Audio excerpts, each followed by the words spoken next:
मेरे प्रिय बच्चे, अनंत ब्रह्मांड में शामिल मनुष्य एक ऐसा जीव है जो सदैव प्रगति की चाह रखता है।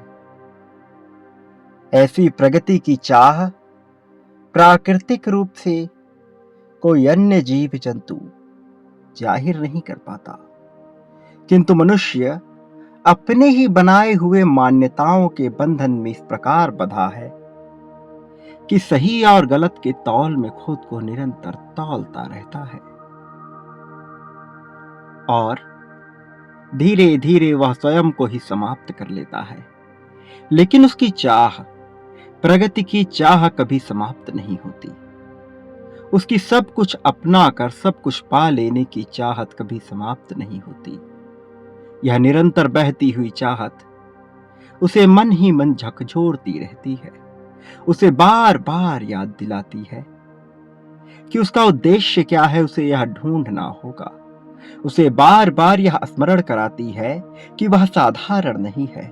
बार बार उसके कानों में यही ध्वनि बजती है कि वह कैसे अपने त्रासदी के जंजाल से बाहर निकल सके, कैसे स्वयं को मजबूत पक्ष में रखकर लोगों की सहायता कर सके, लेकिन सर्वप्रथम अपनी और अपने चाहने वालों के जीवन में घनघोर परिवर्तन ला सके। उसकी यही चाहत उसे बार बार विचलित करती है। असंतुष्टि की भावना उसके भीतर घर करती चली जाती है, लेकिन अंततः उसे कुछ भी हासिल नहीं होता। वह तड़पते हुए उस जीव के समान हो जाता है जिसे कुछ भी हासिल नहीं होता। तुम्हारी गति ऐसी ही चली आ रही है। तुम्हारे मन की धारणा इसी प्रकार से बढ़ रही है। मेरे प्रिय बच्चे, तुम्हारी परिस्थिति, तुम्हारा हाल उस पक्षी के समान है जो ऊंचा उड़ना चाहता है, जो आकाश में विलीन हो जाना चाहता है, जो समस्त ऊंचाई को अपने अधीन कर लेना चाहता है, जो चाहता है कि वह इतनी ऊंची उड़ान उड़ सके कि कोई अन्य जीव जंतु उसका शिकार ना कर पाए। वह इतनी ऊंची उड़ान उड़ सके कि यदि किसी को उस पर देखना हो तो अपनी नजरें उठाकर देखनी पड़े। और ऐसा नहीं कि उसमें क्षमता नहीं, उसमें संपूर्ण प्रतिभा और क्षमता भी विद्यमान है, किंतु वह नहीं उड़ पाता। इसके बजाय कि उसके पास पंख है, इसके बजाय कि वह अनंत आकाश में विलीन हो सकता है, इसके बजाय कि वह उड़ने वाला एकमात्र जंतु है, वह नहीं उड़ पाता, क्योंकि उसका विश्वास डगमगा जाता है। अपने ऊपर उत्पन्न हुआ उसका यह संदेह उसे बार बार विचलित करता है, बार बार कमजोर करता है, बार बार उसके मन को ठेस पहुंचाता रहता है। लेकिन यह विडंबना उत्पन्न कहां से हुई? यह विडंबना वास्तव में उसके ही मन से उत्पन्न हुई है। इस विडंबना का कारण यह बाहरी जगत नहीं, यह गगन नहीं, यह हवाएं नहीं, यह धूल कण नहीं। उसकी विडंबना का कारण उसका अपना विचार है, जो बार बार उसके लिए बाधा उत्पन्न कर रहा है। चूंकि वह कभी ऊंचा उड़ा नहीं, चूंकि उसके संपर्क में कोई ऐसे पक्षी नहीं आए कि वह बहुत ऊंची उड़ान भर सके, वह स्वयं पर नित्य संदेह करता रहता है। बजाय इसके कि उसके पास पंख है, बजाय इसके कि वह प्रयास करे तो एक एक करके वह अनंत गगन में विलीन हो सकेगा, बजाय इसके वह देख नहीं पा रहा कि अन्य कोई जीव जंतु आकाश में कुछ दूर की ऊंचाई भी तय नहीं कर सकते, क्योंकि ना तो उनके पास प्रतिभा है, ना कौशल, ना अनुभव और ना ही साधन। तुम्हारा हाल, तुम्हारी परिस्थिति उस पक्षी से भिन्न नहीं है। जरा गौर करो अपने जीवन पर। तुम क्या पा लेना चाहते हो और तुम क्या पा रहे हो? क्या पाने को तुम विवश हुए हो और क्या पाने को तुम इच्छुक हो रहे हो? अपने जीवन को आकलित करो, इसका आकलन करो गूढ़ दिव्य दृष्टि से। अपनी नजरें दौड़ाओ अपने अतीत पर, अपने वर्तमान पर, अपनी सोच पर। अपनी गहनता को विकसित करो अपने जीवन पर, अपने साथी पर, अपने परिवार पर, अपने संपर्क पर, अपने शिक्षा पर, अपने मित्रों पर, अपने संगति पर।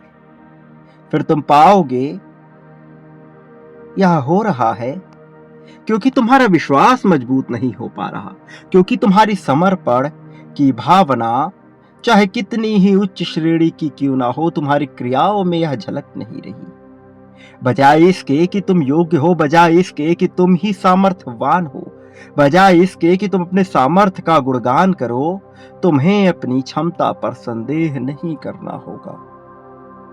मेरे प्रिय बच्चे, यह अनंत ब्रह्मांड कब किसको अपने भीतर संभाले, कब किसका सत्यानाश कर दे और कब किसको शिखर पर पहुंचा दे, इस गति से प्रत्येक व्यक्ति, प्रत्येक देवता अनजान है।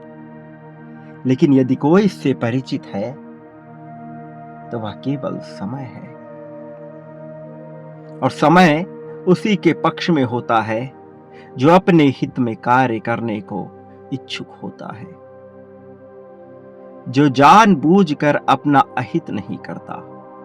मनुष्य जानता है कि उसके शरीर के साथ क्या चीजें नुकसानदेह हो सकती हैं, कौन से ऐसे खाद्य पदार्थ हैं, कौन सी ऐसी क्रियाएं हैं जिनको करने से, जिनका उपयोग करने से उसका शरीर नष्ट हो रहा है, उसका ओज तेज क्षीण हो रहा है।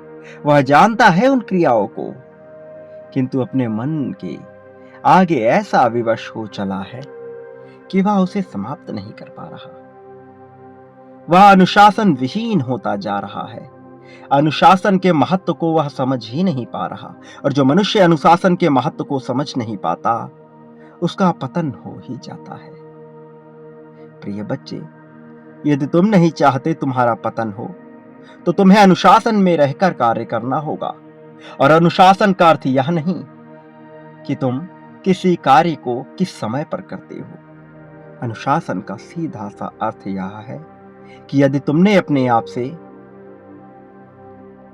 कोई वादा कर लिया, यदि तुमने यह मान लिया कि आज तुम्हें यह क्रिया हर हाल में करनी है, तो तुम निश्चित तौर पर उसे संपन्न करोगे।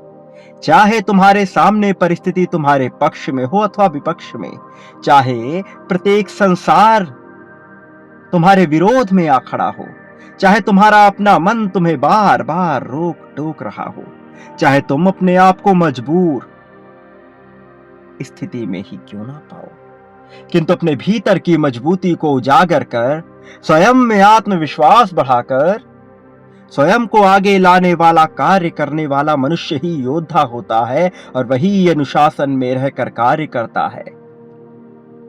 और जो अनुशासन में रहकर कार्य करना जानता है, संसार उसके सामने झुक जाता है। संसार को विवश होना पड़ता है उसके आगे, और उसे वह हर चीज प्रदान करनी पड़ती है जिसके वह योग्य है। प्रेम, धन, संपत्ति, समृद्धि, सुख दुख, शोक अशोक, ग्लानि, अपमान सम्मान, साथ वह जिसके भी योग्य होता है, संसार उसे वह प्रदान कर देता है। ब्रह्मांड और नियति यही चाहती है, तुम्हारी नियति यही है, तुम्हारे साथ वही घटित होगा जो होना चाहिए। बशर्ते शर्त यही है कि तुम अपने प्रति क्या रुख अपनाते हो।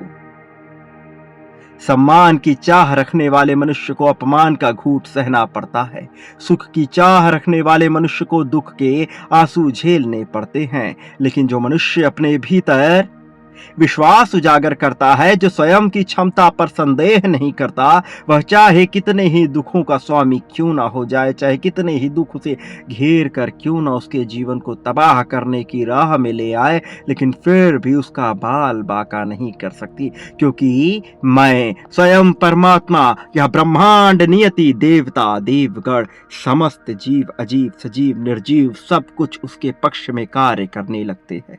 सब कुछ उसके लिए कार्य करने लगते हैं। हर कोई उसके आदेश का सेवक हो जाता है। वह कभी स्वामी तो कभी सेवक स्वयं ही बनता रहता है।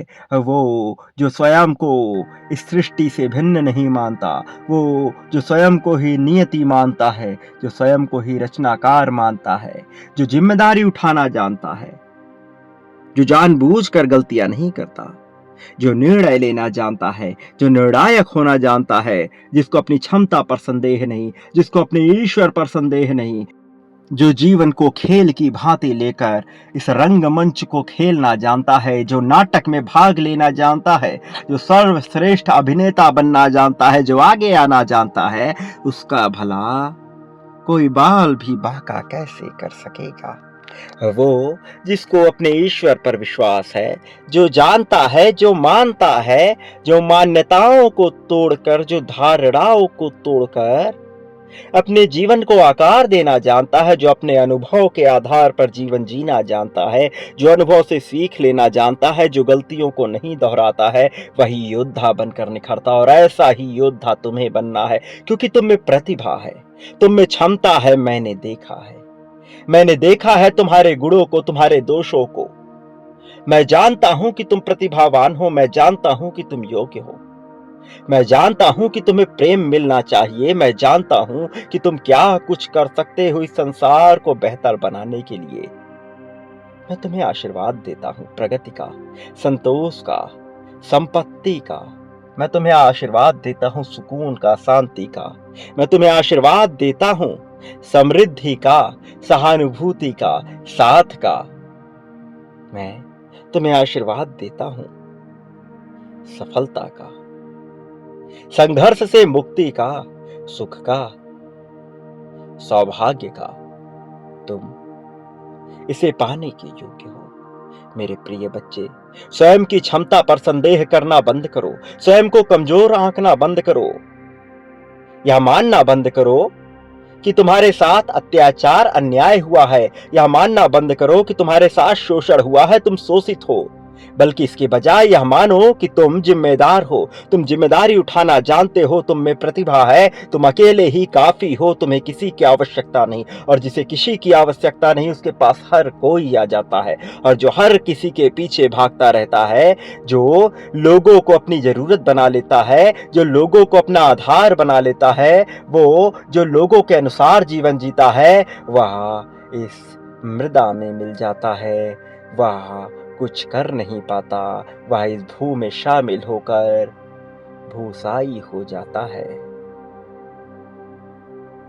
उसका जीवन मृत्यु के समान हो जाता है, जीने और मरने का फर्क समाप्त हो जाता है। वो जो सदैव चिंता में रहता है, वो चिता में लेटे हुए शव के समान ही है। और मैं नहीं चाहता कि तुम अपने आप को इतना कमजोर मान लो, जबकि तुम में प्रतिभा है, क्षमता है, सामर्थ्य है, तुम समृद्धिशाली हो, सौभाग्यशाली हो, सुख के द्योतक हो।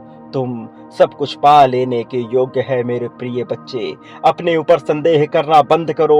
ये संदेह का, संघर्ष का समय नहीं है, ये सफलता को पा लेने का समय है, सफलता को अपनाकर आगे बढ़ने का समय है। यह तुम्हारा समय है, यह जीत का समय है, ये तुम्हारे लिए आगे बढ़ने का समय है। माध्यम कोई हो, भक्ति, प्रार्थना, ध्यान, नाम जप, फर्क नहीं पड़ता। फर्क पड़ता है तो केवल एक बात से, वह कि तुम्हारा विश्वास कितना शक्तिशाली है, यह कि तुम्हारा समर्पण कितना बलिदान युक्त है, यह कि तुम्हारा समर्पण कितना स्वार्थ रहित है। मेरे प्रिय बच्चे, स्वार्थ से परिपूर्ण मनुष्य नहीं पाता वह सब कुछ जो स्वार्थहीन मनुष्य पा जाता है। वह जो स्वार्थहीन मनुष्य पा जाता है, वह संतोष है, सुकून है, संपत्ति है, समृद्धि है। और यह सब कुछ तुम्हारी किस्मत में है। इसी क्षण अपनी जीत की पुष्टि करो। संख्या 11 11 लिखकर अपनी जीत की पुष्टि करो। संख्या 55 55 लिखकर यह दर्शाओ कि तुम इसी जीत को इसी क्षण पा लेना चाहते हो। संख्या 55 55 इसी क्षण तुम्हें दर्शानी है, इसी क्षण लिखनी है। तुम अपनी जीत को कैसे पाना चाहते हो इसे लिखो। इसके द्वार खुल रहे हैं, नए आयाम नई आवृत्तियों के मार्ग खुल रहे हैं, तुम्हारी जीत के मार्ग प्रशस्त हो रहे हैं। तुम्हें प्रेम धन संपत्ति समृद्धि दिलाने वाले मार्ग खुल रहे हैं। देवताओं का आगमन होने को है। अब चमत्कार होगा, ऐसा चमत्कार जो कल्पनाओं से परे है, ऐसा चमत्कार जो सबके मन में उत्पन्न नहीं होता, ऐसा चमत्कार जो साधारण नहीं है। वह अब तुम पाने वाले हो, वह जिसकी कल्पना भी की ना जा सके वह तुम्हें मिलने वाला है। प्रिय बच्चे याद रखो, देने वाला ही पाने वाला होता है और कई गुना ज्यादा मात्रा में प्राप्त करता है। तुम संख्या जानते हो, तुम देना जानते हो, तुम्हें पता है कैसे कितना देना है। प्रिय बच्चे, जितना बांटोगे उससे कई गुना ज्यादा मात्रा में तुम्हें वह हासिल होगा, इसी क्षण हासिल होगा। वह उसकी मार्ग खोल रहे हैं। तुम्हें नजर भले ना आए किंतु यह घटित हो रहा है एक समांतर ब्रह्मांड में। ऐसा ब्रह्मांड जो तुम्हारा भविष्य बनेगा, ऐसा ब्रह्मांड जिसमें तुम आओगे, जिसके माध्यम से तुम सब कुछ पाओगे। प्रिय बच्चे, प्रेम धन त्याग समर्पण संपत्ति समृद्धि दुख सुख शोक अशोक, क्या बांटना चाहते हो, क्या पाना चाहते हो, बांटो, खुलकर पाओ बहुत ज्यादा मात्रा में। यही इस जीवन की, यही इस जीवन की, यही इस जीवन की धारणा है, यही इस जीवन का लक्ष्य है, यही तुम्हारा लक्ष्य है। इसीलिए तुम जन्मे हो। यह खुलेगा, राज रहस्य तुम्हारे सामने आएगा, उजागर होगा सब कुछ और सारे पर्दे हटेंगे। मेरे प्रिय, कभी मत भूलना, तुम इस संसार में कभी अकेले नहीं थे, न कभी अकेले होगे। मैं तुम्हें अकेला होने नहीं दूंगा, मैं तुम्हारी जीत रचूंगा। मैं अवश्य आऊंगा तुम्हारा मार्गदर्शन करने, तुम्हारी उंगली पकड़कर तुम्हें जीत की राह पर ले जाने के लिए। मेरे आने वाले संदेशों की प्रतीक्षा करना। मेरा आना तय है, तुम्हारे पास होना तय है, तुम्हें अकेला होने नहीं दूंगा। प्रिय बच्चे, सदा सुखी रहो, लोगों में खुशियां बांटो, तुम्हारा कल्याण होगा, वास्तविक अर्थों में तुम्हारी प्रगति होगी।